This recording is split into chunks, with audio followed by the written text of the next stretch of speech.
decide to rely on yourself in no way. Believe.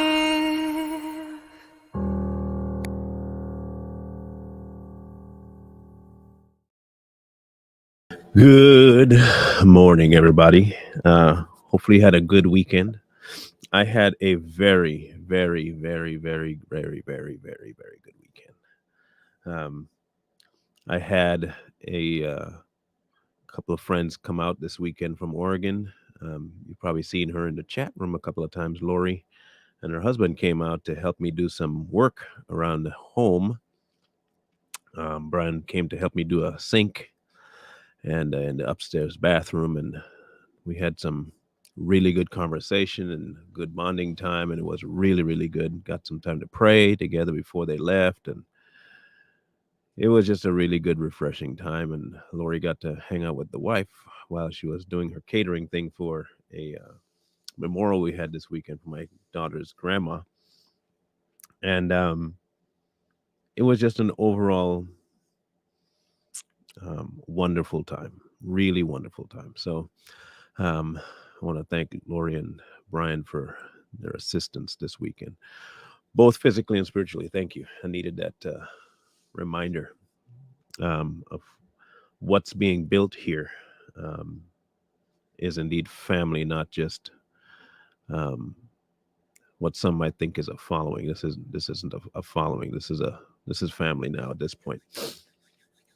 So we're going to be doing something different this morning that I normally don't do on the program, which is reaction kind of thing, but more of an input type reaction. I know that we kind of touched on this on Too Strong before, and but I wanted to add a little more of my 2 cents to it, so I decided to do my own reaction to it. So just give me one quick second here.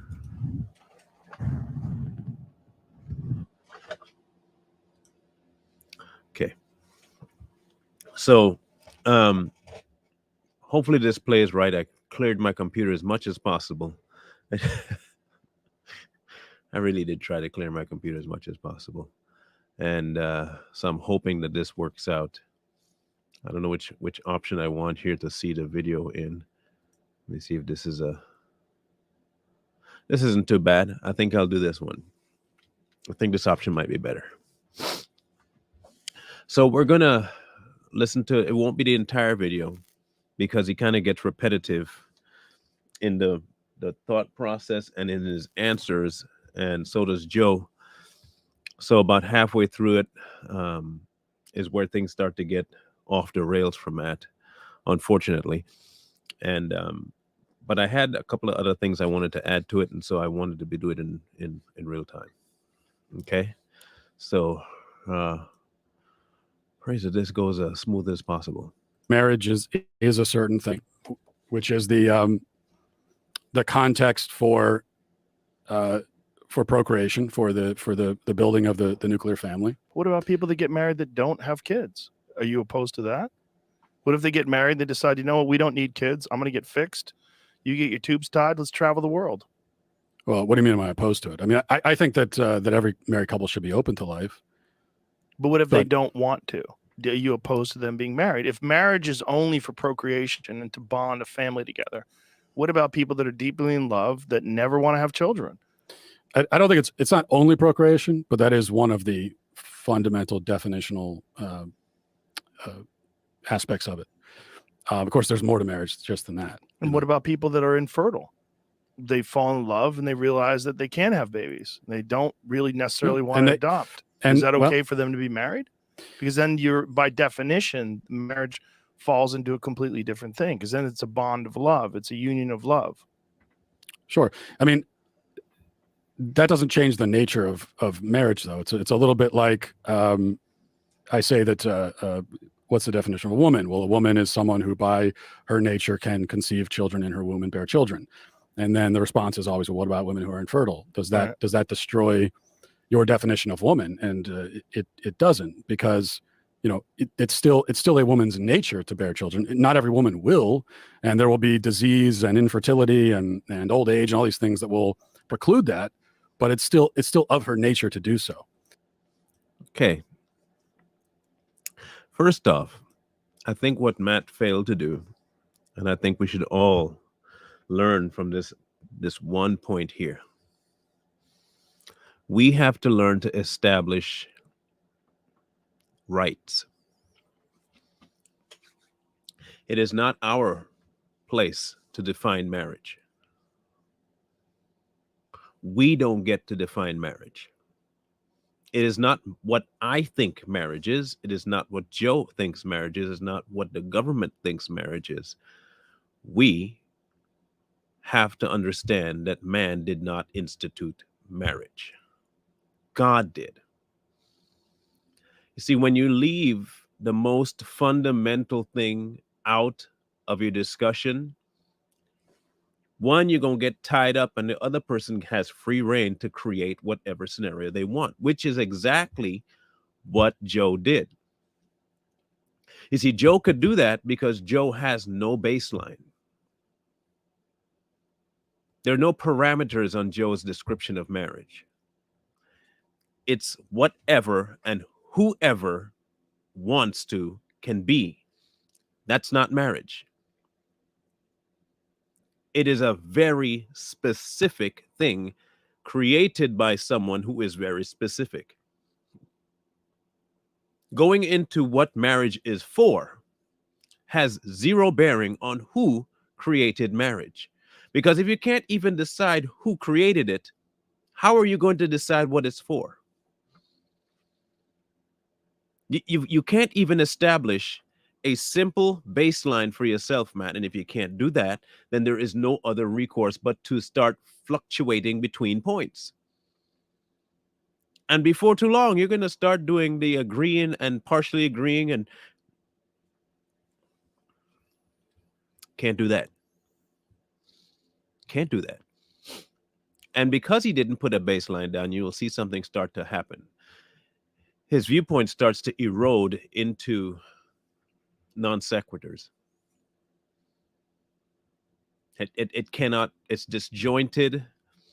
His logic has no real bearings on the actuality of marriage. There is no definite that he can give, because he's trying to base it off himself and not an immovable object, which is God. And I would say the same thing for marriage. I mean, it is natural in a marriage for procreation to occur. It's not always going to happen in reality, though, but that's still one of the natural functions of marriage. And married couples who can't conceive children, there are other ways to be parents, like adoption, for example, if they want to. Right. Sure. But if people want to be married and don't want to ever have children, are you opposed to them being married? As you can see, what Joe is doing is painting Matt into a corner that he can't get out of because he never established a baseline, right?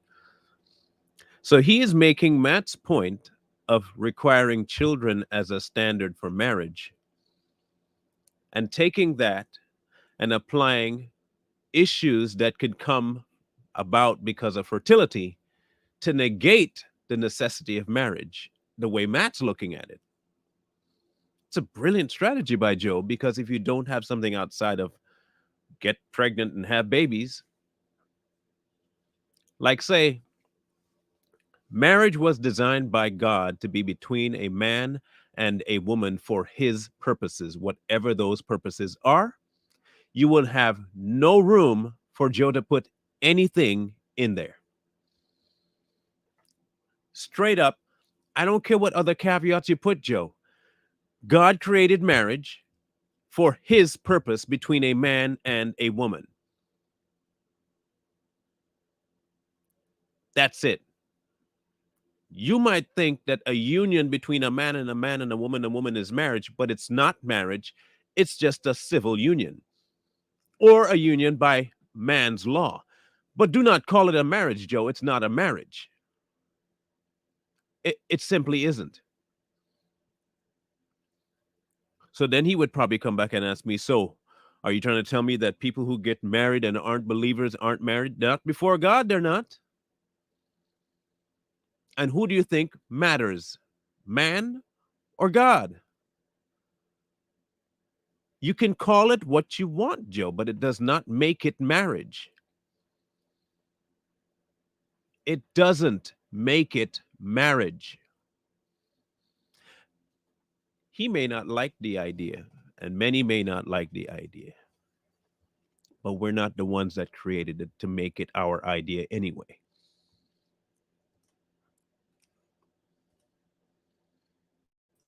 Well, I'm not. I mean, I wouldn't law prevent it. But would it change the definition of what their marriage is to you because they don't want to have a family? They just want to have a loving bond?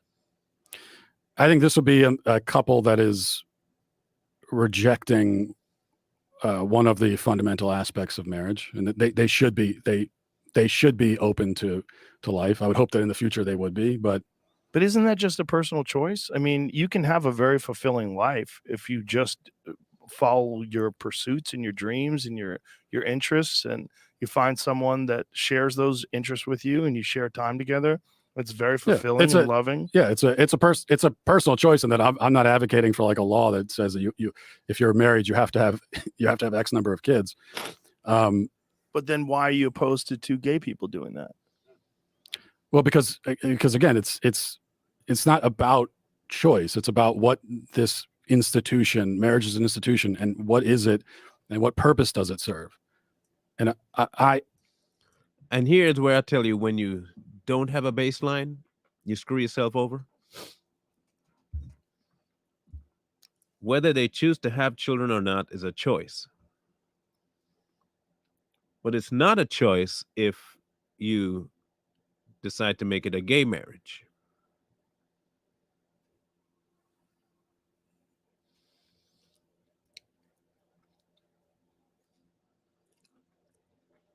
Again, with no baseline, you're going to get tripped up. Without a baseline, you're going to get tripped up. This is exactly why he tells us not to lean on our understanding. This is one of those reasons why.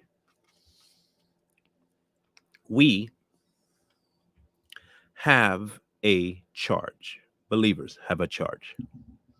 That charge is to follow the direction of God via the Holy Spirit, right? That's our charge.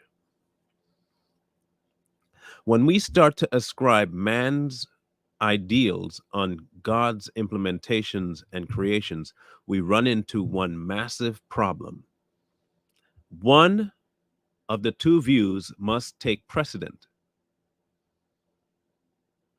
Usually, unfortunately, man's way takes it, as you can see from this discussion.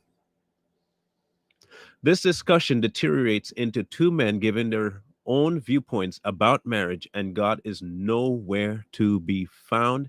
And he's the one that created the thing they're talking about.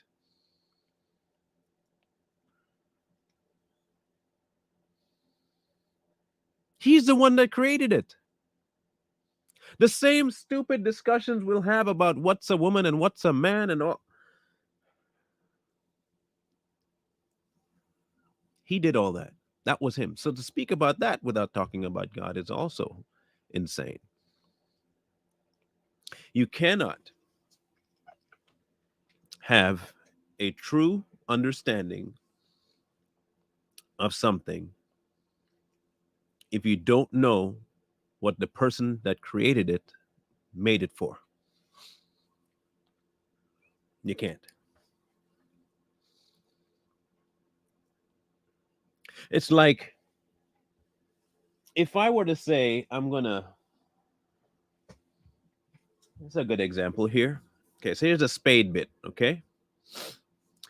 If I then say, well, I think this spade bit would make a great wall hanger. Now, that's not what it's for. It's for drilling holes. It's built to bore through wood, sheetrock. This is made for that. I decide to just drive it into a wall, wham, and then start hanging stuff on it. It comes loose from the wall because it's not anchored properly, because it's not built for that. Then I get mad at the spade bit for not holding up in the wall. But that's not what it's for.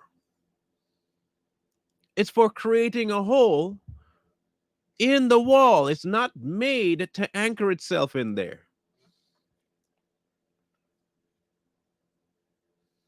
It's not. Now, if I were a true craftsman, carpenter, I would know what a spade bit was for. And when someone comes to tell me about the spade bit, and they're telling me something completely contrary to the nature of a spade bit, I can stop them dead in the tracks and I can say, but that's not what the spade bit was made for. It is not made for that purpose. Hence, it will not work for that purpose. When I decide I'm going to enter into marriage, I have to know the person that created marriage. I have to know what they made it for. Otherwise, don't call it marriage. It is no longer a spade bit. But you really can't change the nature of a thing that you didn't create. You can use it ill, but you can't change it. Its use is for boring holes. Marriage was made for God to exemplify his relationship with man on a tangible level. It had nothing to do with how happy I can be and someone who shares my interest and we can tour the world and all that stuff. That's why I'm married, or for a financial gain. No.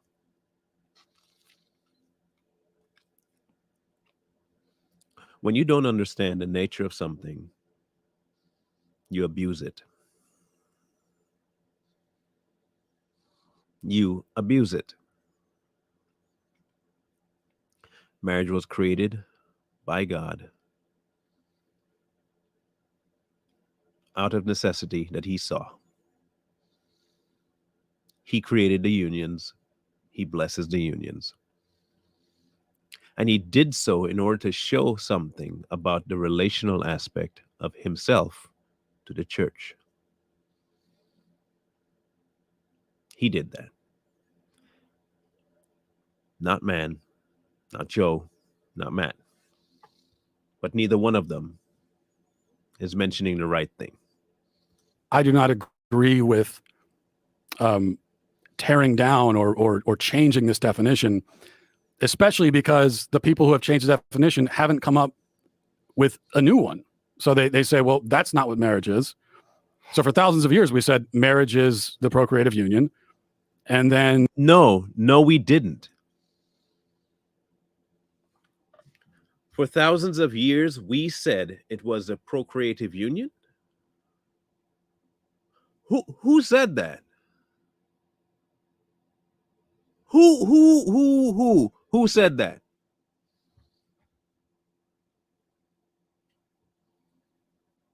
And who cares what we say? It ain't ours to create a definition for. It is not ours to change, create, fix, adjust anything to. It is what it is. You saying for years we say, oh, it's been a procreative union. What? You didn't create the thing. How could you define it? You didn't make it. Man didn't make it. If man didn't make it, then you obviously can't put your own taint to it and to make it real. That's you're being as delusional as the people on the left. You are just as delusional as people who say a man can be a woman and a woman can be a man. You saying that nonsense is just as crazy.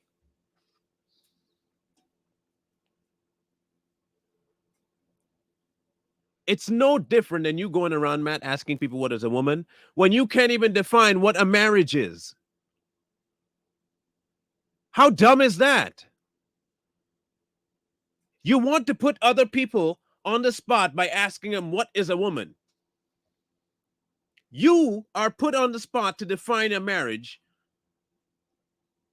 and you go into soliloquy about heritage and history and what man used to call it and what we've always called it, and tradition. Tradition? Tradition created marriage? Man's necessity created marriage?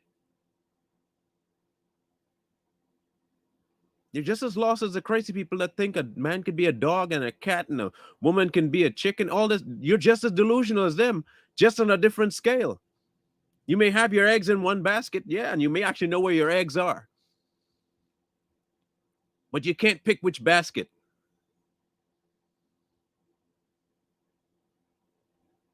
Just say it. God instituted this, Joe. God did that. You got a problem with that? Pick it up with God. Maybe you can talk to him for a change and ask him his answer. I know you don't like to talk to God, Joe. I know you hate God and somebody hurt you in the past, but maybe get off your high horse and actually talk to God for a change and ask him why he made marriage the way he did. I don't have the right to change it. I don't have the right to do anything about it. It's his. You want that question answered? Ask God. But no, Joe, you won't do that because you're too chicken, Joe. You're soft. You think you're a tough man, but you're soft. You're afraid to face God because you know exactly what kind of life you live. You could have easily done that, Matt. You could have put Joe in his place. You didn't do that. If Joe has a question about marriage, maybe direct him to the person that created it, not yourself. But you couldn't do that because you are trying to be cordial and polite and nice instead of being honest. Instead of being honest with Joe. You couldn't tell Joe you don't get to decide whether or not somebody should be in a marriage. That's not your place. That's God's place. You could be mad at that all day. You could get pissed off at that gay people can't get married. You could be mad all you want, Joe. At the end of the day, I don't care. Neither does God. He's the one implemented it. He's the one that decides who gets in it. And he's the one who decides what is honored in it. Not you, not me.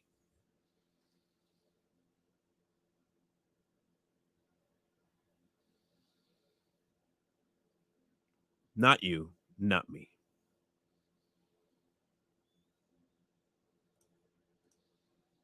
We had the other side who came along and said, well, it's not that. Okay, well then, like, what is it exactly? And I know you said, well, it's people who love each other. Two people love each other. Well, but then why two people? Why do they have to love each other? All these kinds of questions. You get into, what if they're in the same family? What if brothers and sisters want to marry? And I know every time that comes up, the advocates for gay marriage will say, well, that's a slippery slope argument. That's a fallacious, but it's actually not. It's like, we're trying to get to, what do you even think this institution is now, since you've rejected out what we were saying it was. And and I've never found a compelling definition. And any definition offered, it's like, well, what's even the point then? Why do we even need this now? I just don't see how a gay marriage in any way damages a straight marriage. Because there is no such thing as a gay marriage. By definition, it is not marriage. Joe, that's why. It's a damage to the institution because you're sullying the actual institution by saying something about it that isn't true. You're ascribing some very nefarious things to something that God created and thinking that God will approve it. Therein lies the problem, Joe. What you feel has very little, no, it has no bearing on truth. as adamant as you might be, Joe, as passionate as you might be about your point, and stupid as you might be, you're still wrong. You're still wrong. Like it or not, Joe, you're wrong. You might love the fact that gay people can get married, but by definition of marriage, they are not. In the eyes of fallen man, they may have a union that you are recognizing as something akin to marriage, but it is not marriage. Find your own word, create a meaning for it, and use that, but it is not marriage. Because marriage was not created by man, it was created by God. Hence, you do not have the right, privilege, or responsibility to change its meaning. You don't. So find something else to call it. Civil union. Lawfully arranged connection. Mutually exclusive. Bound and gagged, something other than marriage. Because marriage it's not.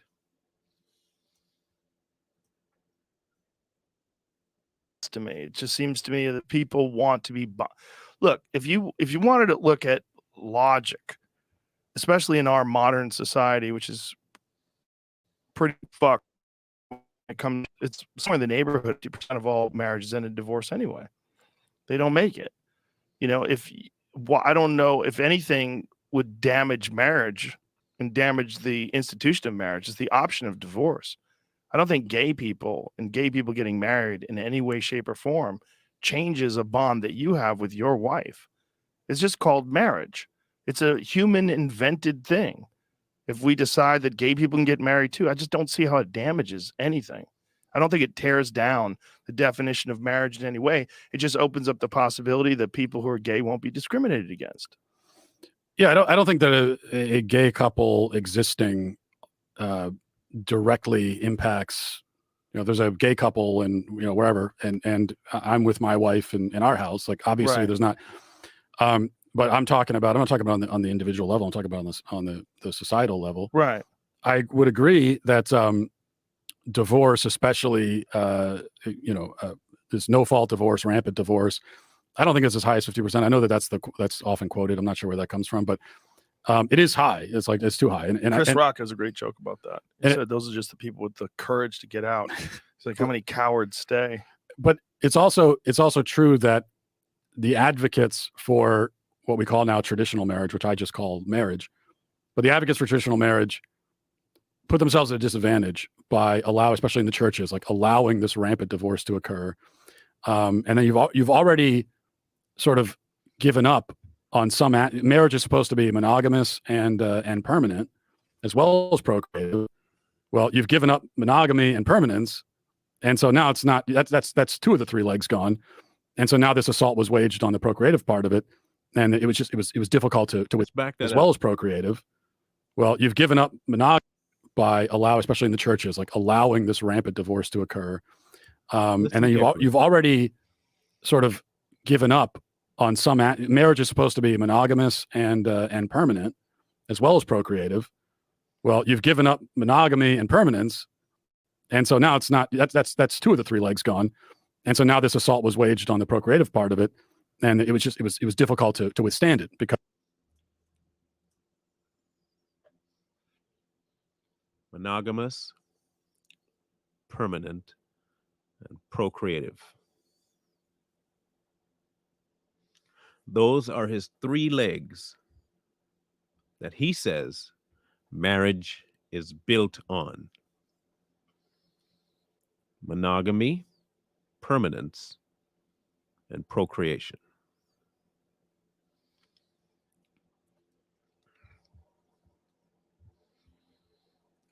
Now,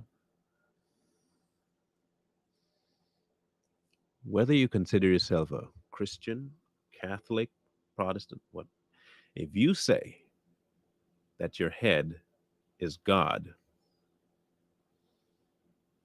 let's put aside a little bit of doctrine for a minute. If you say the head is God and God instituted all things among men, why in the one definition that he created almost first did you not include him in it, Matt? Why? Why is the person that knit it together,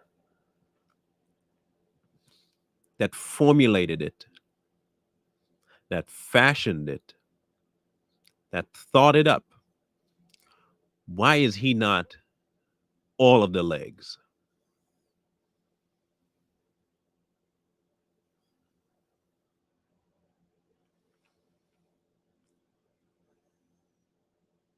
Why?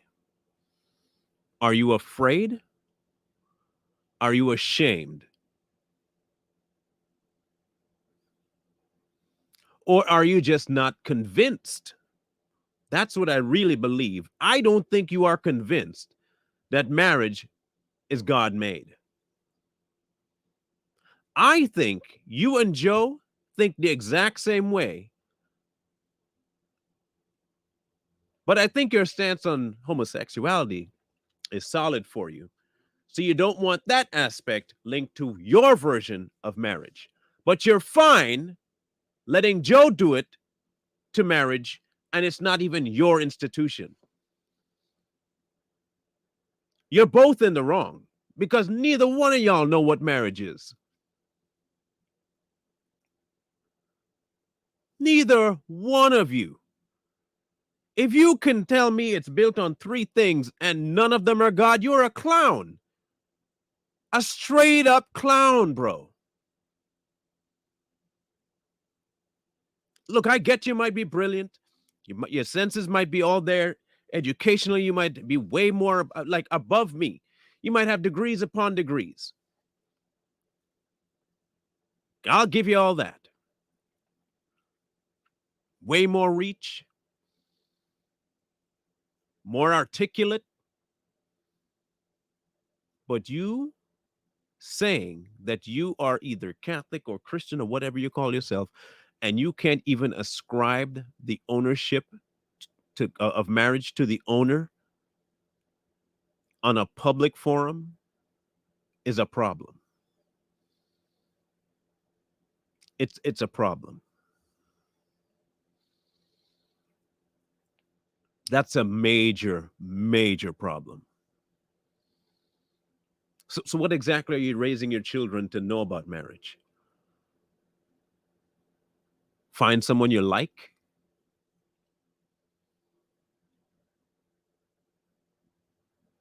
Like, what's your theory on marriage? Really? With that kind of wishy-washy back and forth, I don't know how you're going to teach anybody about it. But you're willing to have a discussion about something that you don't even fully believe. You have zero context for the thing you're talking about. You don't go into any of the word. You don't mention God once. You don't talk about who it belongs to. You don't say who your master is. You don't even mention the man's name.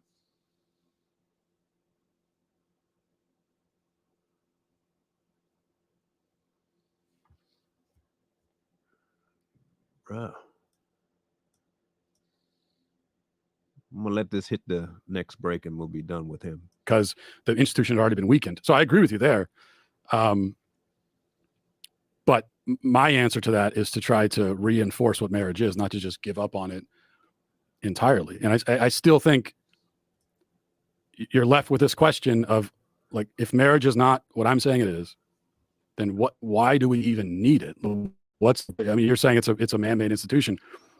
Yes. But you're also, like, the way that you're presenting it, it's a totally meaningless institution. So No, they don't need it at all. No, it's not meaningless. It's because it means something to the people that get married. So it's just a subjective, symbolic thing. I mean, what? Yeah. So if you're kind of what it is, look, there's a massive responsibility when you're married and when you have children to keep your family together and you raise and keep everybody happy and healthy. And there's great reward to that. Yeah. but it doesn't always work out. It's people change. People are fucked up. It doesn't always work. And so I don't think it should be outlawed because 50% of the people fall apart. Just like I don't think it has any effect whatsoever on a straight couple if a gay couple decides that they want to make it official. And that's what it is to them. It gives them a feeling that they're accepted and appreciated and that they're not discriminated against because they happen to be homosexual. So what you're articulating to me is the damage that's done by gay marriage to the institution of marriage. But how is it done? How is that in any way damaged straight people? Because we are making the institution meaningless. But it's not meaningless. Well, but it's very meaningful to the people that have it. Subjective, symbolic, and it's about your own personal feelings. Isn't it though? Well, no, I would say that it's not. Well, if it's not subjective and it's not symbolic, it codifies and protects and gives a name to a thing that actually exists, which are man, woman couples creating people, creating babies, but not always. Right, but that's still the nature of the union. So, but what are the percentage of people today? That is not the nature of the union, Matt. That's a facet of the union.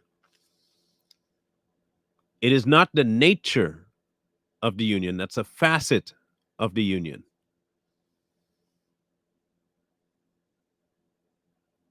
It's encouraged and allowed in the union. It's not the nature of the union. That tells me everything I need to know about what you think the nature of something is. The nature of marriage is one very specific thing. And that's the reflection of the hierarchy in the kingdom, Matt. It is a reflection of the hierarchy in the kingdom. It has nothing to do with what you're talking about as the main ingredient.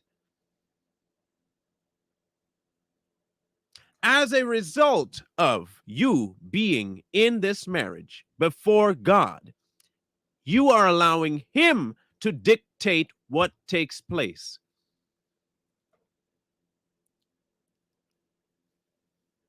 That is the nature. The nature of marriage is Christ. Period. Point blank. Not procreation, not friendship. It's Christ. Two human beings brought together by God to follow God and having God dictate everything they do. Marriage.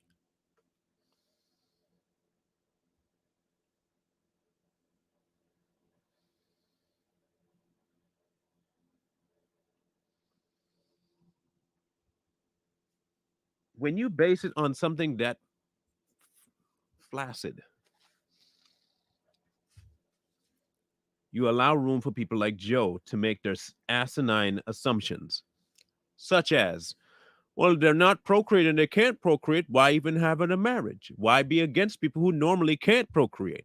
If procreation is your baseline, then why not allow people who are gay, since they can't procreate, the same affording that you have the people that can't procreate because they're barren?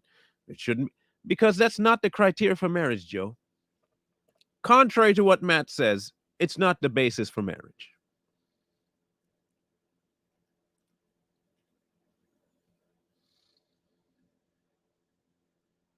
Not the basis.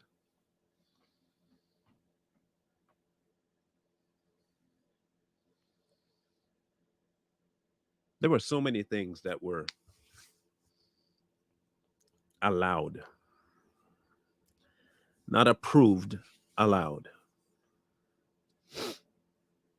in the old ways.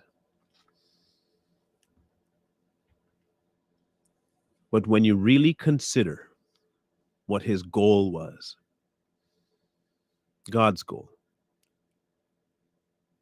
you would have a higher understanding of why marriage is so important.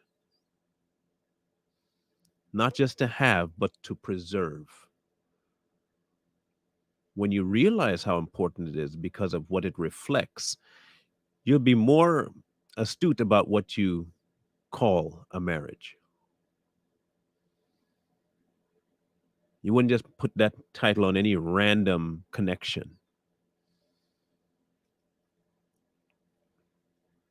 Because you like the person.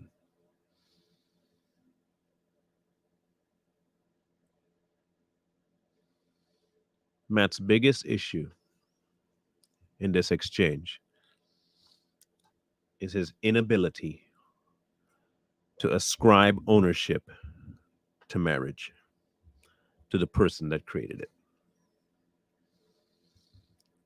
This is why you saw him fluctuating back and forth and couldn't decide for himself how to truly answer Joe.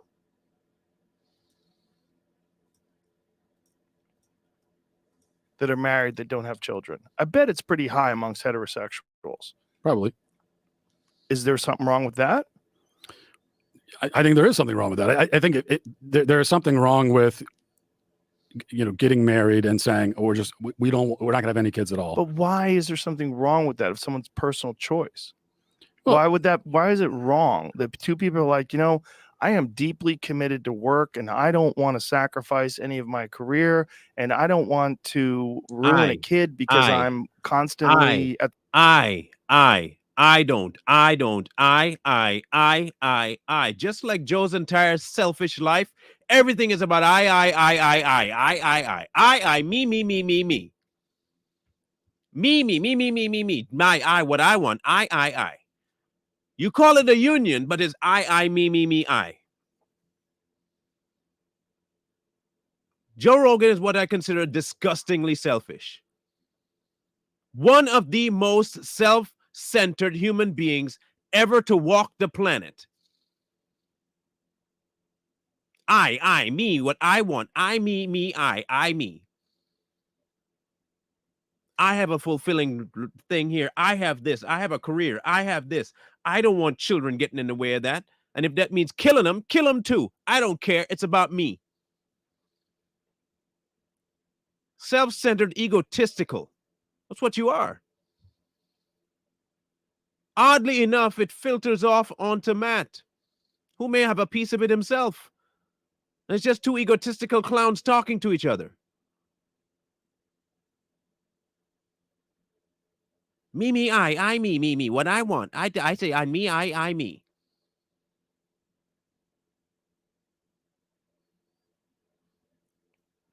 It proves to me neither one of you know anything about marriage. Neither one of you have the balls to be selfless in it. I, me, I. It's what I want, I.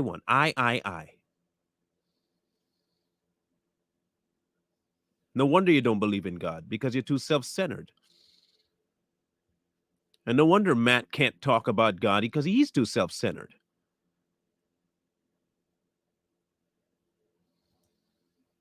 The office, but that satisfaction and that's what I'm focused on. And the woman says, that's great because I don't want children either.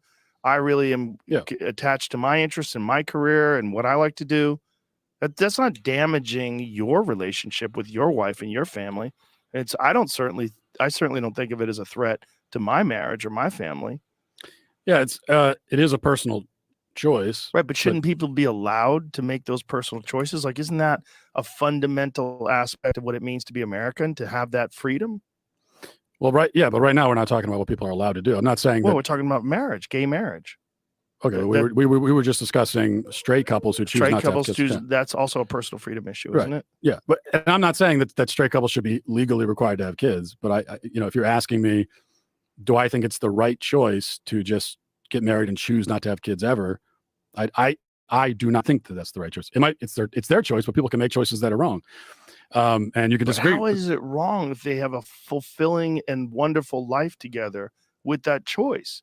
If their thing is that they just want to have a bond between the two of them to just like take it to the next level, let everybody know, like, we are married.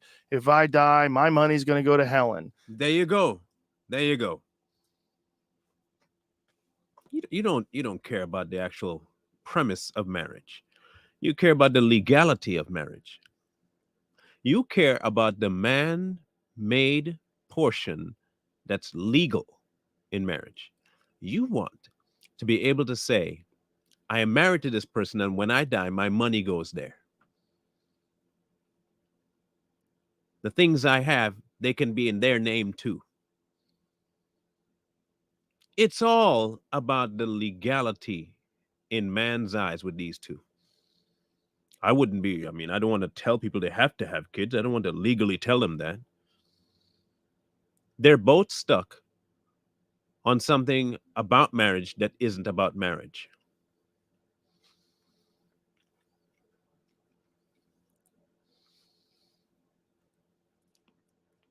But I want to tell you about the sanctity of marriage. And they want to complain about the divorce rate.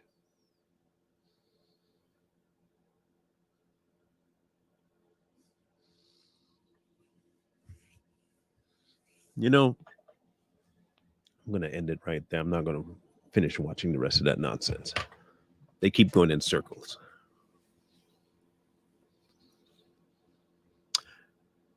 When society strays from its moorings, you venture into something that's both dangerous and can be exciting at the same time and makes you forget the danger. Because unlike what people tell you, life is not a placid lake. Life is a tumultuous ocean with many storms upon it. And to traverse that wave, you have to have a sound boat. You have to.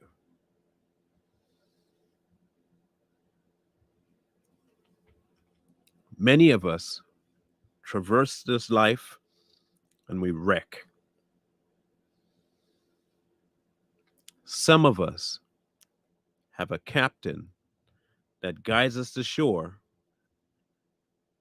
and attaches us to a mooring that keeps our boat secure. Many others would strap their boat to a flotation device in the same water and assume that they're safe. And when their boat sinks, they wonder, how did that happen? And they try and do it for themselves. They have no idea what to navigate, how to navigate, what the waters are going to do. They have zero concept about what the waters are about. There's a captain telling them that I know exactly how to navigate this. I know your boat better than you. I can guide it to somewhere safe. Just let me do it. Nah, man, I have a great path. I see it forward. I know what I'm doing, but you don't know it doesn't matter, man. I'm good. I'm really good. And then you wipe out and you wonder why, because you don't listen.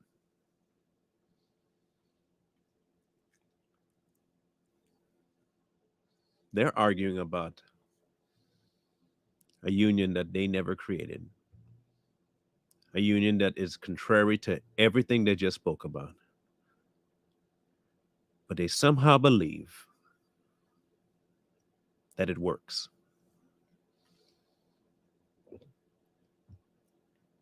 They'll go before a priest and a pastor and a preacher to get married before God.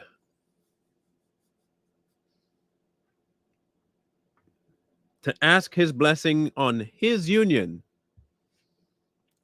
and never live the union out with him.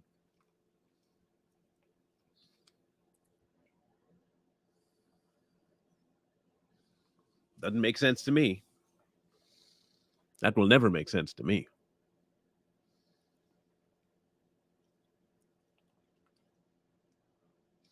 Look, guys, the longer you tread water on your own and think that you can do this in 5,000 foot deep water, currents going 18 different ways, and you think holding on to a little styrofoam dinghy is going to help you. Meanwhile, there's a streamliner right behind you coming up, has a tow rope to throw out to you. A platform is going to drag you in, and you say, "Nah, I'm good. I got this." You then cannot complain that you didn't and were not offered a helping hand to see the truth. You can't say that. You ignored it, just like those two ignored it. Joe ignored God altogether. Matt ignored God by proxy by not mentioning him. In either case, they never invited the author into a discussion about something he created. And if that's not insanity, I don't know what is.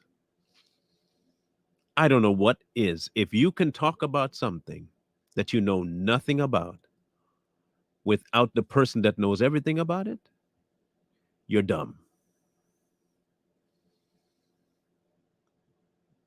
Dumb. Dumber than a box of rocks. I don't care how many degrees you got.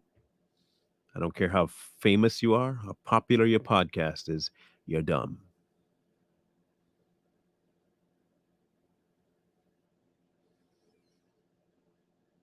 Plain and simple.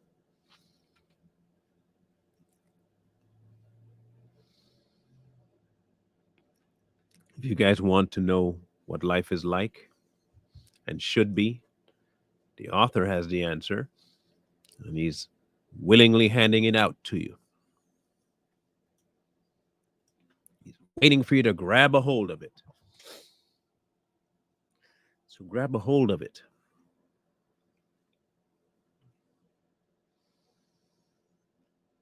This life doesn't have anything for you, people. It doesn't have anything for you. There's nothing here worth having. There's nothing here worth doing. There's nothing here worth anything if you don't have God, period.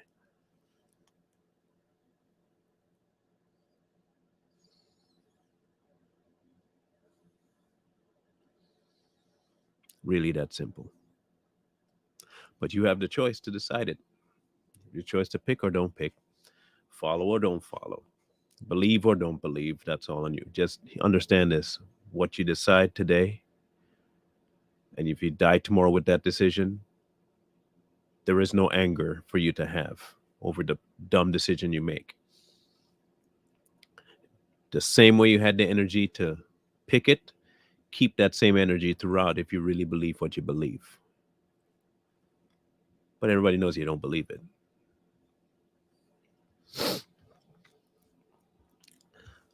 Tomorrow, actually, I have part of next week already figured out too. Monday will be a form of godliness, and Tuesday will be here am I, send me. Those are the topics. Tomorrow, however, the 28th, we'll be talking about what can I learn from the devil. What can I learn from the devil?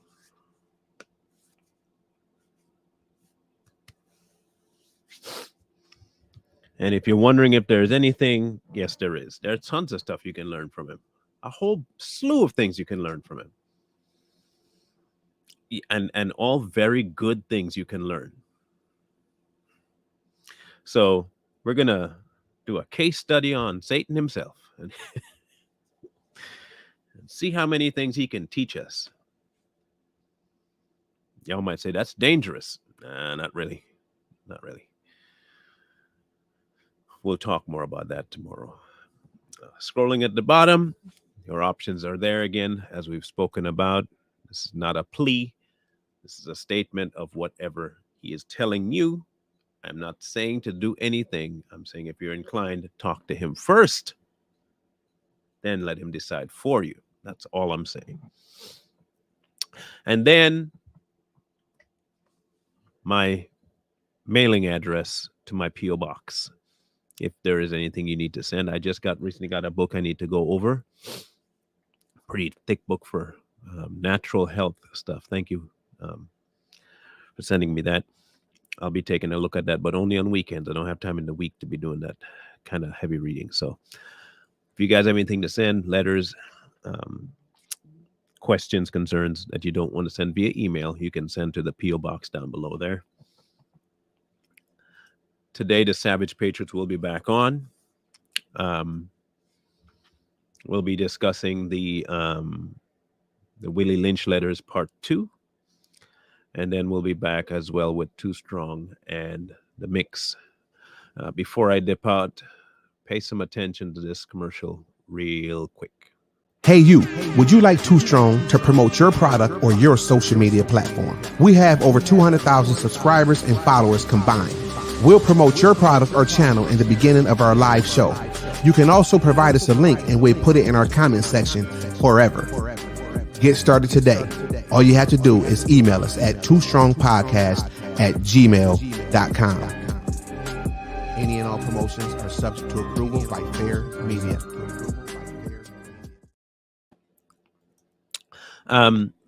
I will reach out to see if he has, when the last time he checked it. He's the only one that has access to it right now.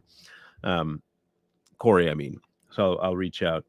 If you want to, so I can make sure that it's the right person that he's looking at, send it to my inbox as well. And I can at least coordinate with him to make sure he got it. And that is the email to send it to. Jet Setter. Make sure you send it there. Please. So there's the email to send the secondary one if you want to send your email that you sent to Too Strong, and I'll get that to him too as well.